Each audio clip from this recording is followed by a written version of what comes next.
ayaan oo noqotay gudoomiyaha ururka haweenka Soomaaliyeed waxaan leeyahay ayaan ambaliyo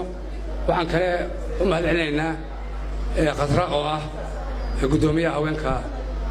Puntland waxaan leeyahay qatra aad iyo u tahay wasiirada iyo dhamaan waan salaamayaa iyo gudoomiyaasha waan salaamayaa shacabka aad waan salaamayaa qatra oo ka kaftanto waxay tiri hablaha ayaan la kursanin horta hablaha waxa kursanaya innaga maaha war maydika horta annaga maaha innagana maaha Soomaalina maaha sinjina maaha muslimna maaha magacana ma laha waa wax jiro lagu soo dhaxtuuray inaan iska wada qaban ooyaan anagu wanagii lahayn hablaha Soomaaliyeed haweenka adduunka jira hormoodkoodii bay noqdeen ninkii helaba awale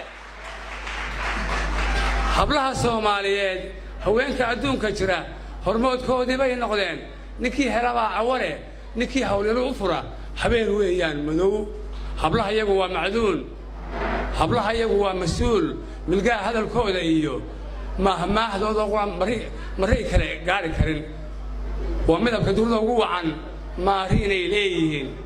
hablaha iyagu waa macduun nin maaluun baa hantiya maydhada geel kala baxo inanta maanta loo kusanaya waa inantii boqolka halaad laga bixin jiray weeye boqol halaad inaan laga bixiyo ma jirto anoo raashiya joogaa lagu yidhi soo qora qola walayba waxa aan ku tihiin waxaan qoray annaga hablaha Soomaalida waxaan ka bixinaa boqol halaad jaraa'idka lagu soo qoray hablaha Soomaaliyeed baa adduunka u qaalisan naag laga bixiyo maca boqorta Ingiriiska boqol halaad laga bixiyo wax boqol halaad laga bixiyo hablaha Soomaaliyeed baa jiray ilaa kuwa carabta laga bixin waa salaamantiin aad baan salaamay